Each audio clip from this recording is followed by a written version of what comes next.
Hey everybody, it's day 3 of PAX. It's toward the end of day 3 of PAX. Right. If you can't tell, we're getting tireder and tireder. Not me, I am like... Yeah, good one. Yeah. Anyway, it's been a great weekend so far. We've still got another day tomorrow, but we're here to talk about what we saw today. Saw a lot of really good. We split things pretty well today. Did a lot of good indies. Played some big games as well. Yeah.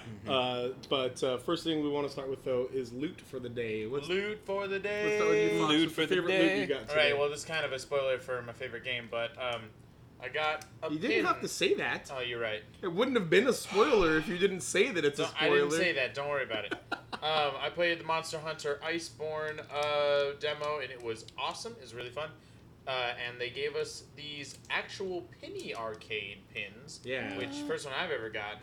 Penny Arcade's like a thing they do at PAX where you trade pins with each other. Anyway, and it's Monster Hunter specific. It's really cool.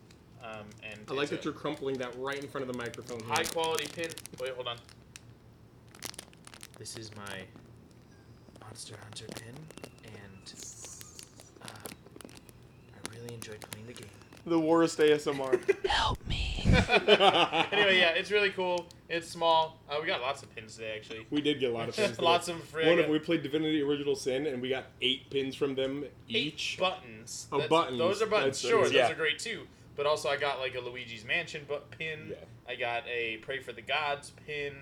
Today was pintastic. It was pintastic today. It was. So, It was. Yeah. What you got? I played a game called CodeVein. I'm not going to say anything about spoilers, but this is a manga. Basically just did. It's a manga that kind of tells the story of the game, which when you played it, it wasn't very clear. But I thought it was a really original thing to help introduce you to what's going on within the game. Mm-hmm. And so there is just a real short manga comic here, and I'm excited to read through it. And the art's good, and it's classic style. So yeah, it's great. What do you got, Chris? Free Magic the Gathering. Free Magic the Gathering. I love Magic the Gathering. Yeah.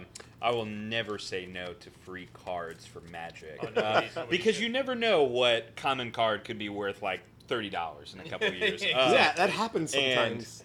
And it's always fun too, especially these decks are fairly simple, but I think sometimes these like simple, straightforward decks are some of the best to play with. So it's good to, lose the competitive edge and all that. Absolutely. And just go back to your roots of what made Magic good and fun again. Yeah. So like a simple, I got the blue because I love... but it's blue and white, right? Blue and white, yeah, the two color combos. So yeah, this is my favorite. That's awesome. Yeah. I remember a few years back, Mishra's Bauble, an uncommon card, hit $60. Oh, yeah. And I had 6 of them. Oh. So, yeah. The dream. Nice.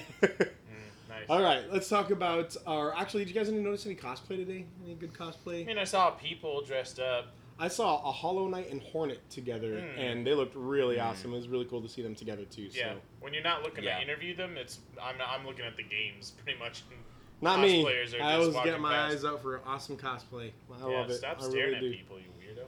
Tell them to stop being so talented. I will. Hey. You! Yeah. Stop it! Cut it out! Yeah. I saw it was in the lobby when you guys were doing Monster Hunter, but I saw a pretty solid Squall cosplay from Final Nice. Fantasy VIII. That's awesome. Gunblade and all, so. That's That's cool. rad. Good. Very cool. All right. Games of the day. Game of the Fox, day. we'll start with you. Well, it was a little-known game called Monster Hunter Iceborne. Wow, I'm so So surprised. it was. Here's why it was my favorite. It's because I played Monster Hunter World for a couple hours. I'd say 10 hours maybe. Way back when it came out, it was really fun. I enjoyed it, but it was kind of game where you need to go in depth to like really get everything out of it. And I always have 7 or 8 games on deck to play, and I wanted to get to something else. So it was fun. I didn't play it very much. Haven't played it since then. But then getting in line for this and like watching like the videos they were showing and then like getting ready to play it, I was just like, oh right, that's the Monster Hunter world I used to play. And so I jumped in, and it wasn't just me playing. It was we were teams of 4. You had 4-player co-op teaming up to take down a monster. We fought the Bunbaro, which is I believe a new one coming to Iceborne. Yeah, Iceborne. And so it was super fun to play with a couple other people, all of whom, carried me a little bit, but also I felt like I got to contribute to the battle. So that was super fun, and it really got me, that was a quality demo because it really made me want to play the game. Yeah. So there's a good chance I might jump in Monster Hunter World a little bit more. Nice. Chris, how about you, man? Mine would be RemiLore. We played a number of co-op games today, I felt like. Yeah. And this was, I think, one of the later ones we It's played. a Nicholas game, by the way. Same people did Binding of Isaac. And Nicholas. And it was a sort of action, top-down co-op game that was just a lot of fun. The graphics, I thought, were, like, really good and really bright. Very and I'm like a stylistic, sucker for those stylistic, bright graphics. And the combat was kind of fun, too. It was pretty straightforward. And so you got to do like a lot of fun, explosive combos. Yep. And Colin's comment too at first was like a lot was happening in it, and so it got a little confusing. But I felt like by the end I was kind of getting the hang of it, Sure. and you could sort of still keep track of yourself. The hardest thing was we picked the same like character, the same costume. Yeah. So I'd be like, man, I'm nailing this combo. Oh wait, that's Fox. I'm way down here at the bottom hitting the bridge. Yep. Whoops. Take that bridge. But it was just a lot of fun and kind of silly. But again, it would make a really good like co-op game to run through with a friend, I think. Yeah. So I It definitely enjoyed that looked a like lot. that, yeah. For me, it was CodeVein. The game itself was kind of it's very common to do the Soulsborne style. Yeah. This was very much that. It was mostly like Bloodborne, but as you have to be, there were a lot of mechanics that were unique to it. A lot of different weapons that you could change on the fly, as well as a lot more ranged style. Like I had one weapon that was the bayonet, but the strong attack was a rifle shot from a distance. Right. Different things like that. You also got a companion that traveled with you always. And that was really unique and really helpful because my companion saved me more than once. The AI seemed like AI you'd actually want. Yeah. Oh yeah, she was way better than me. Yeah, it was so helpful to have this companion out there. I likened it to Ranger in D&D, where you get your animal companion, and you are able to strategize, like, okay, they're going to run over there and flank, and so I'm going to run over from this side, and hey, that enemy is focused on my companion right now, so I'm going to do my charged attack on his back and things like that. And it was really cool. It was a lot of fun. It was challenging, like you would expect from that style of game.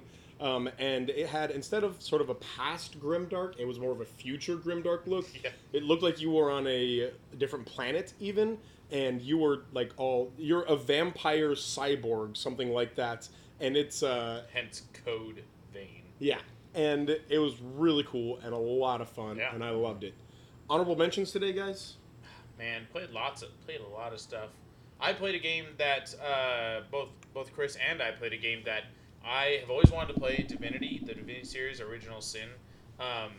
And I haven't played them, but they had a demo for a new one coming out called Divinity Fallen Heroes. It's a tactical RPG, tactical turn-based RPG. And it was a little slow. The characters moved slowly. If you like told a character to go somewhere for their turn, you had to wait until they got there until you could have another character do something, and it just like kind of dragged a little bit. But other than that, the actual gameplay was fun. Like for a game that seems that a genre that can get really deep, and I'm sure this one did. This one was very like straightforwardly, very clearly explained. Yeah. Very clear how to do things. It didn't really require a lot of overt explanation or anything, so that was really fun. I totally agree. That one was like, Final Fantasy Tactics or a Fire Emblem, a little bit. but kind of brought into a more, current visual, like a more current generation, if you will. You still, you moved in a more fluid way. There wasn't the grid system, but you were still like limited in your movement and stuff like that. So it just seemed like a really solid sort of update to the tactical fighting idea. Yeah, I really enjoyed that one a lot. Well, I thought one of you guys were going to bring up Prey of the Gods, but Pray for the Gods. But you didn't, so I have several quick honorable mentions. First, Pray for the Gods was this top-notch game in which you might want to call it a Shadow of the Colossus clone, but that would be in its most complimentary way.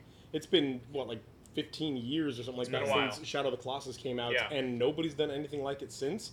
And so this game is remarkably similar, with some Breath of the Wild elements in there as well.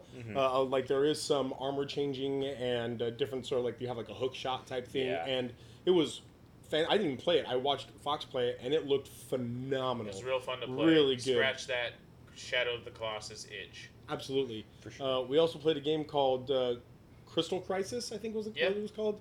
Yeah, and it's a Puzzle Fighter clone, but I loved Puzzle Fighter, and so I love this. That was another Nicholas game. He wrecked me hard. I played a lot of Puzzle Fighter. It was bad. So bad. I didn't even know what was really happening.